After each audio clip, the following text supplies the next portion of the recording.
Welcome, everyone. Thank you for joining us today. We're going to be taking a closer look at how Databricks and Salesforce Data Cloud can unlock real-time, actionable customer insights across your organization. My name is Mary Kirshner, and I lead customer success here at Focal CXM. We are thrilled to have you with us today. Before we dive in, just a quick note, we'll be having questions at the end of our session, so please enter your questions into the Q&A panel at the bottom. Today, I'm excited to be joined by Raghvendra Singh Rathore and Sairohith Ramini, and they're going to walk us through how we made this integration happen and how it's transforming sales and service teams in real time. Raghvendra is a Salesforce certified application architect with 13 years of experience, and he specializes in Sales Cloud, Service Cloud, and Experience Cloud implementations. Sairohith is a Salesforce developer with 5 years of experience delivering solutions in the healthcare and life science industry. A little bit about Focal CXM. We are passionate, about re-engineering employee and customer experiences using data, AI, and Salesforce. We have a number of customers, predominantly in the life sciences sector, but we also do work with the federal government and with manufacturing companies. And so with that, I'm going to pass it over to Raghvendra to take us away here. Thank you. Thank you, Mary. Hello, everyone. So, agenda. So, in today's session, we are going to explore why Customer 360 degree is more critical than ever in today's digital landscape, and how Salesforce Data Cloud empowers organizations to deliver truly connected and personalized experience. We'll dive into how Salesforce Data Cloud brings together data from various systems to create a unified customer profile. We'll also walk through a live demo showcasing our implementation of a real-world use case where we integrated Salesforce Data Cloud with Databricks to unify customer and order data. We'll wrap up with an interactive Q&A session, so feel free to note down your questions throughout the session. Let's get started. All right, so why 360-degree customer insight matters? So we all know customer data is generally fragmented across multiple systems. That makes it tough to understand who our customers are and what they really want. That's why a unified 360-degree view is a game changer. It empowers the team, be it sales team, support team, or the marketing team, with the full picture of customer data. With Customer 360, you can provide a personalized experience to the customer. Customer feels understood and connected. That's what we all want, right? A happy customer. It also unlocks smarter decision making for analytics and strategy team. With the unified data, you are working with real insights in real time. So, Customer 360 insights are not just nice to have; they are what help organization become more connected, more customer focused, and more confident in every decision they make. Now, I'll request Sai Rohit to give an overview of Salesforce Data Cloud, and then it will follow up with a demo what we implemented. Over Yeah, to you, Sai. thanks for passing it to us, Radha. Yep. Hello, everyone. So let's talk about, what's the power of the Salesforce Data Cloud and what all we can do. We all know like how much frustrating it would be when teams are having different versions of the same customer. Like suppose sales customer will having particular set of the data and service customer will have the particular set of the data, and also the marketing team would get the data from the campaigns and all, right? So what we are trying to do is that within the data cloud, all the changes, whatever are residing about the customer, which is residing in the multiple systems, it brings together everything what about a customer, from emails to support tickets and their online behavior and whatever the campaigns and whatever the marketings, what they have participated in, into one clean unified profile. So everyone walks off the same view, and that means the better decisions, faster action, and a more personalized experience for the customer as well. So when we are talking about this zero copy architecture, so let's be real. So moving data around is expensive. I mean, like there might be a loss of the data as well. Suppose let's take a scenario of where copying of the data from one source system and again importing into the other system, there might be a loss of the data, or there might be the duplications, or there may be a pipeline errors as well. So in order to avoid all these kind of the data, so Data Cloud comes with a zero copy architecture, which nothing but it's the streamline of the data without running all the behind scenes what it's needed to import the data or to upload it and using all this data loader or to make the REST API integrations and all these kind of the data. Okay. Now, when it comes to the real-time data ingestion as well, so customer don't wait, and I mean your system shouldn't neither. So when the customer calls us for a ticket, and if he wants to see the data, we want all the 360-degree view of the data into a one unified form, right? So your team sees it immediately. So it's not just being fast; it's being ready to respond and recommend or even automate in the real-time scenarios.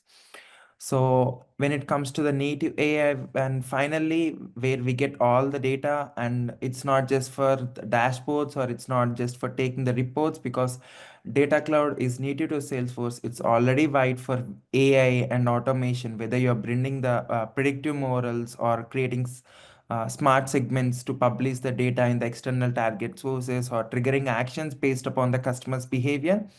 It's all possible with just the clicks, not the code, and it works for you. Now let's go to the next slide. So when we go to the Data Cloud architecture and the components, so I mean within Salesforce, we have many clouds, right? Like Sales Cloud, Service Cloud, Educational Cloud. So all these clouds are built on the common core platform. I mean, which share the same data store or the same, I mean, like the different architecture. I mean, the different objects and as well, but still it have like storage within the Salesforce itself, and it doesn't have these extensive features like how the Data Cloud is having for bringing the real-time data. So now Data Cloud includes multiple inbuilt services like Amazon S3 bucket or Dynamo or Google Clouds or uh, Heroku, Tableau, and many other inbuilt platforms as well with the connectors. So with this physical architecture, I mean, so we can connect with the multiple data source systems as well. Now let's briefly talk about the components, whatever displaying it over here. Let's go with the starting one. So if we saw the data source is, it's the initial data layer used by the data cloud. So, I mean, a data source is represents at what platform or at what system your data originates from, or is it coming from the outside of the data cloud, or is it coming within the Salesforce of the other platforms? I mean, which includes like Sales Cloud, Commerce Cloud, Marketing Cloud, and any other clouds as well. So it all depends upon where your internal data, is sitting. So now when we go to the data stream, from the data source, we are pulling with the use of the connectors to the data stream. Data stream is an entity, I mean, which can be extracted from your data source. For example, orders from the Commerce Cloud, or contacts from the Sales Cloud, or subscribers from the Marketing Cloud. So once your data source is connected to the data cloud, data streams provides path to the respective entity and require a category to assign. So it can be the profile, it can be engagement, or it can be or other, like the campaigning data or the marketing data, which is irrespective of the individual level or the date and time level as well. Now let's go to the data source object. So whenever a data is ingested to the data cloud into the data stream, this object provides a physical and temporary staging data, to store the raw data, what we can see. So formulas can be applied to perform minor transformations onto the data source object, so that fields can be, or the values can be modified to the business requirement values or the business requirement transformations as well. So the next one is the data lake object. When we see about the data lake object is nothing but when the data flows into the the data source object, the data lake object is the first object that is available for the inspections, and it enables users to prepare their data by mapping the fields to the custom data model objects as well. So within the Salesforce, we can map it to the accounts, contacts, or even creating the new custom object, or the profile engagement, individual engagement, which also the primary key, which plays the key role as well when mapping it to the data lake object to the uh, data model objects as well. So unlike the data source objects and data lake objects, which we use physical data to store, right? A data model objects, it's like an virtual, non-metalized view into the data lake. So it results from running a query associated with view and not stored anywhere else. Well, so we have the Salesforce is providing the security and giving the assurance that the data is not being shared to the any other or residing within their storing the data as well. So it's always based upon the current data snapshot in the data lake objects. So attribute within this data model object, can be created from different data streams. So data model objects has the first class concept of category.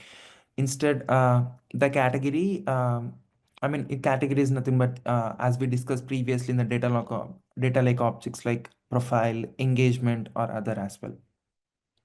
Now, maybe now we can just, briefly discuss about the zero copy architecture, like how it looks like.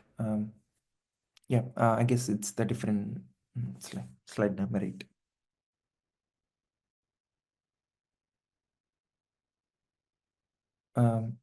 Can we go back to the slide of the zero copy architecture? The next slide. Okay, yeah. So here, the zero copy integration is nothing but it's possible to access the data. It's sitting in the multiple different databases at the same time without having to move, copy, or reformat anything. In addition to make this access faster and easier, it cut down the expenses and risk of errors that's always occurred when the data has to be moved or changed. So now when we see this, the replication one, previously with before the data cloud one, the traditional copy is like, the source data copied from the original location to the target. And in the zero copy, data remains itself in the original location as well. And the updates. So whenever the user is making any of the sales team or service team is making update in the source system, so we again have to make either the call out or, the last synchronization part might be lost, but here the data is accessed in the real time. So when it comes to the cost perspective as well, so user pays cost of moving and syncing the data. So, but here there will be like no data movement cost. It's just the data cloud is handling everything for us. And the regulatory requirements, it's always hard to keep up with the compliance to the more compliance governance as well. We have to regularly maintain the data requirements or the regulatories whenever we are updating the data. But here, user only responsible for the source data. And when it comes to the errors as well, so there might be any data movemental errors which introduces potential for errors or mistakes as well, or we might lose the data, or we might get the duplicate data, or if the pipeline got break, it might brings of a lot of errors or mistakes. But in the comes of the zero copy one, there are like no movement errors. And the maintenance as well, the data cloud is very easier to manage. It's just an click tools where the user can, the admin can configure everything within the drag and drop kind of thing, configurable tools. So when it comes to the maintenance one, any data movement introduces potential for errors or mistakes. We can go to the next slide. Yeah, here I can pass it to Rathor to discuss about the use case. Sure, thank you, Sairaj. So now since we know about the data cloud basics, it's time to jump into a demo. Before that, I'll just try to explain what use case we implemented using data cloud integration. So one of the key challenges that we are addressing with this implementation is the disconnect between customer and the order data. So today, the customer data lives in Salesforce, while the order data resides in the Databricks, which is our system of records for all the transactions. So when a customer raises a support ticket in Salesforce Service Cloud, agents have to verify the customers in Salesforce first, and then switch to Databricks to check their orders. And often they need to go back and forth to update the orders and check the order status. And this takes times and the you know, multiple back and forth for the agents. So this constant switching not only slow down the things, but also impact the agent's productivity and the overall customer experience. So with this integration, we are bringing order data from Databricks directly into Salesforce, unifying it with the customer records using identity resolution. And now the agents can have a single view of customers along with the order history, all within Salesforce Service Console. This leads to a faster case resolution, a more efficient support workflow, and a better, more seamless experience for the customer. Now I'll request Sairo to jump into Salesforce and give a quick demo what we implemented. Sure. Uh, I just wanted to, show that when we go to the next slide, there will be the Databricks and the Salesforce Data Cloud as well. Like we just wanted to see like how the flow of the Salesforce Data Cloud and Databricks works together. It's like no duplication, no data movement. So it's just like live secure access both ways. On the left, you can see you have your Databricks data lake house storing things like customer activity, website behavior, inventory, and other order data as well. Instead of exporting the data and importing into the Salesforce zero copy, let us stream it directly into Data Cloud. It enters as data lake tables inside Data Cloud.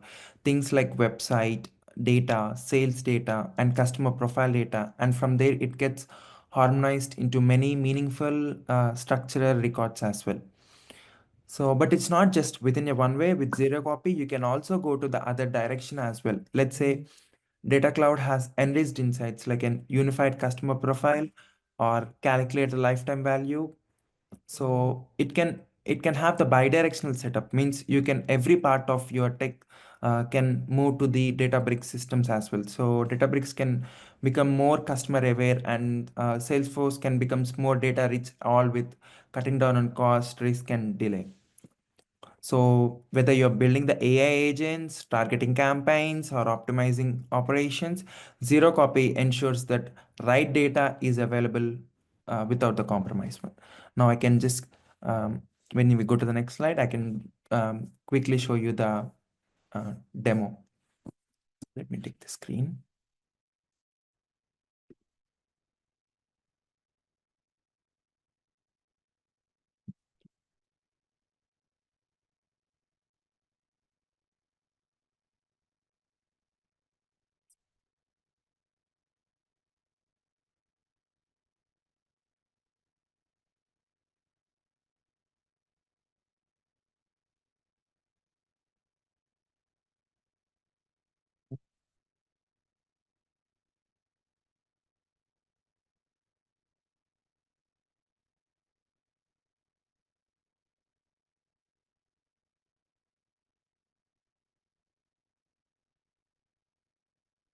So let's take a scenario. So this is the Databricks. I have logged into the Databricks and I can see there is an order table where we have all the data of the customers, like when did they ordered, and also what data is available, like the product quantity, price, and the order status as well. Let's quickly see what's the data we have. Yep, I can see here this is the order ID and this is the product name, quantity, price, total price, and order status, and the order date. So which sales rep and the customer ID as well. So we have all the related data of the order which is residing in the Databricks. Now let's get this data into the Data Cloud. So when we navigate to the app launcher, Data Cloud,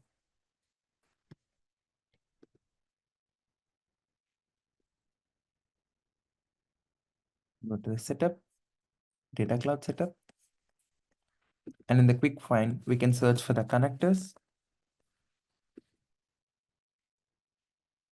Let's make a connection like Databricks connection. When we click on the new itself, we can able to see all the key details of the connection name, client ID, connection URL, and the HTTP path. And after providing all the details, whatever are required for the Databricks, we can test the connection.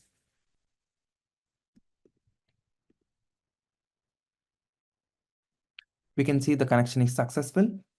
once we made the Databricks connection. Now we can go to the data cloud again. As we discussed previously, data stream is nothing but we are connecting the source system, the data source object data into the data cloud. So here we are going to make a kind of connection. When we click on the new, and we can select the Databricks, what we have made the connection for, as I have made it in the connectors. So what all the data sources, what we are making connection in the connectors will be displayed over here. And not only the Databricks, the data cloud is also providing the other data source systems as well. Now, when we select the Databricks, upon clicking next, Databricks connection. So once we selected the Databricks connection, the connection what we have made over there, we can see all the data.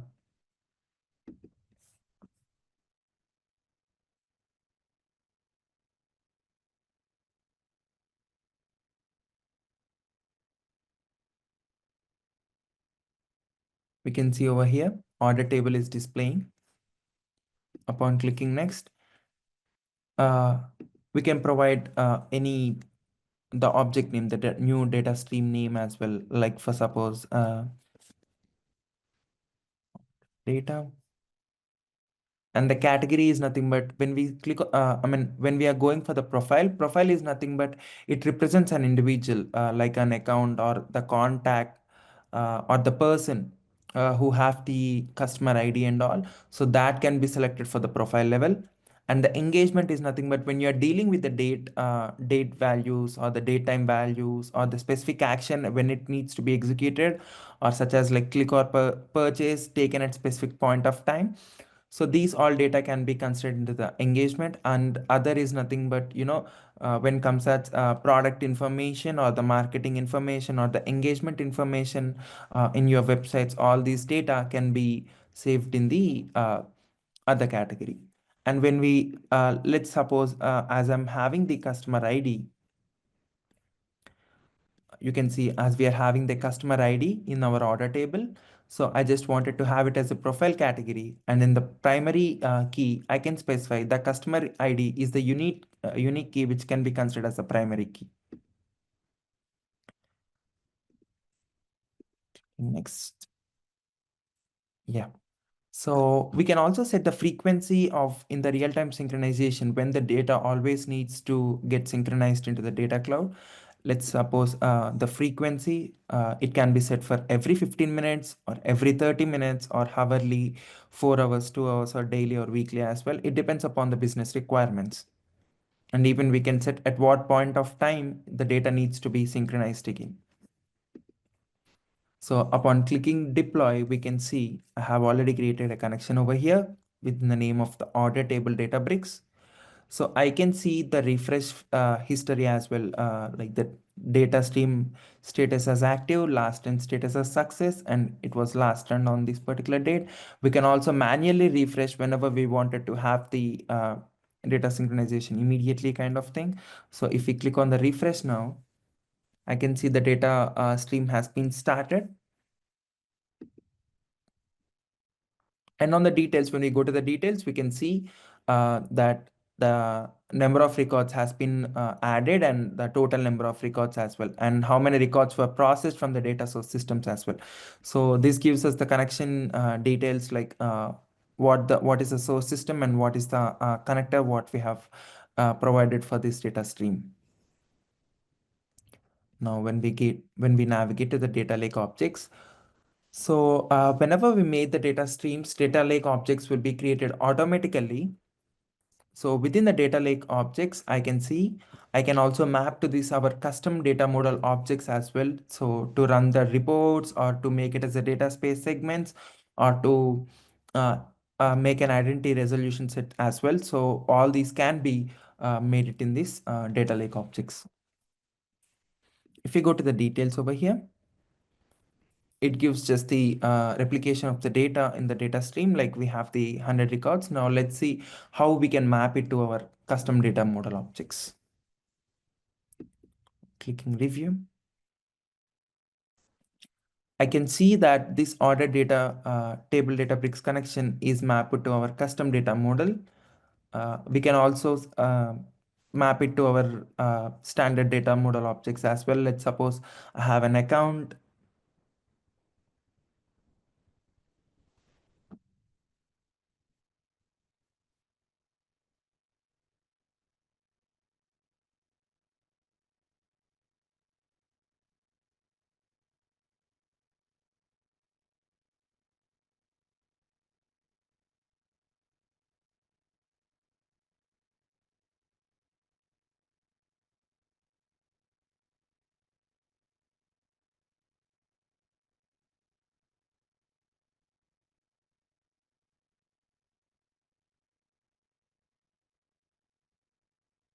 Let's wait for a few minutes. Usually all the standard data model objects will be popped over here.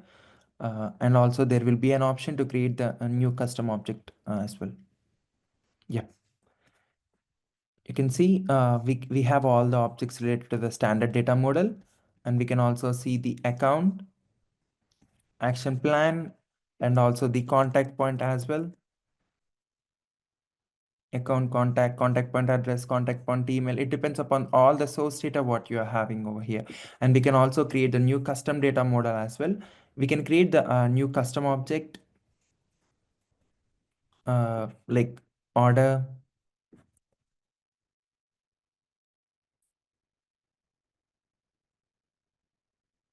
I'm clicking save.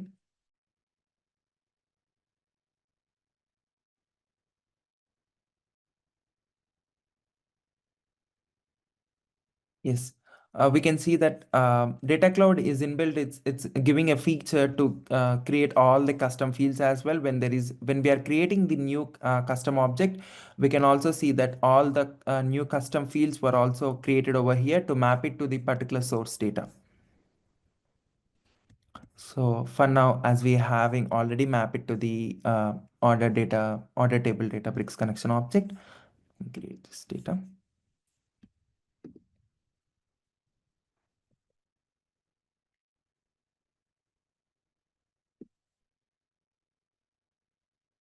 Now I can see this data space is also being created, FCXM order, and all the fields were mapped from the data source system to the custom data model residing in the data cloud.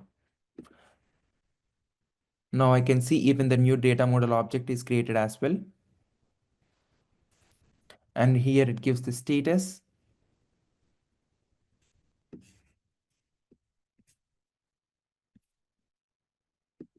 Let's go for the data. This is the data space what we have. And let me select the object.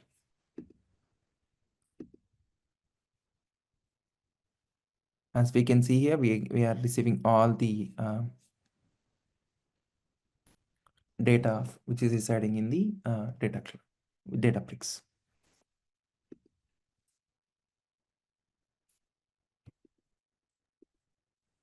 Yep. So this shows like how we made the zero copy integration as well within the configurable tools, and it's without no loss of the data. All the data which is coming from the uh, Databricks is streamlined successfully into the data cloud, and we can see the 360 degrees views of the data as well. Thank you, Sayuri. So I just want to add one thing, like this object that you created called order data is not actually a S object in Salesforce. It's actually a data lake object, right? Can you just Yes. confirm this thing so that it's audience cannot get confused? Like it's not a actual custom object, Salesforce S object, but it's a data lake object, right? Yeah. Okay. Right. Well, Thank you. thank you, Rendra and Sirohith. Thank you for sharing your knowledge and all of your efforts to, excuse me, create this demo today for us. One moment, sorry. We do have a few questions that have popped up. So the first is, can I use the data cloud with external platforms like Snowflake or AWS S3? Yes, absolutely. So Data Cloud can be used with any external system, be it Databricks, Snowflake, AWS S3, or any third-party application. There are pre-built connectors available that can be used to make connections with various systems. So I can say yes. Thank you.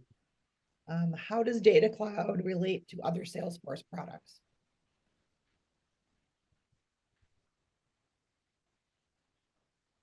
I would say Sales Data Cloud can be considered as a brain of Salesforce Customer 360 platform, where the data that has been unified by Data Cloud can be leveraged by Sales Cloud, Service Cloud, Marketing Cloud, or any other cloud in Salesforce, because this is the centralized data that can be used to make decision using the Einstein AI, or can be used by Service Cloud agents to support the customers, or can be used by the marketing team to run the campaigns. So this is how we can relate. Basically, all the data resides in the not resides, but considering the zero copy integration, but the access to the data is in Salesforce now. So all the platforms within the Salesforce can access that data. So yeah. Okay. Another question here. How can developers get started with Salesforce Data Cloud? I would say follow the Salesforce trailheads. They are very rich online learning platforms offered by Salesforce. There are various trails and modules available specific to Data Cloud and AI and the Agent Force. So they can always go to the trailhead. Salesforce also offers a free developer org with the Data Cloud and uh, Agent Force licenses. Um, you can also refer the Salesforce developer guides. They have very comprehensive documentations provide with in-depth information on data cloud concepts and the architecture. All right, great. And a final question here. How does Data Cloud copy or store the data from external system in Salesforce? That's a very good questions. I think Sairohit already explained the zero copy architecture, but still to answer this question, Salesforce Data Cloud utilizes zero copy architecture to connect Salesforce with the data stored in external systems. So it's not actually storing the data within Salesforce. It's just making a sync between the external system, leveraging that data, but not actually storing the data within Salesforce. So uh, that means the data cloud utilizes the data residing in another system without needing to physically copy or duplicate that data in Salesforce. So instead it creates a direct reference to the original data source. So there is no copy, that there is no store at all. All right, thank you. Well, that's all for questions today. Thank you all for coming, and you'll be able to find links to this webinar on our website, focalcxm.com. Thank you. Thank you.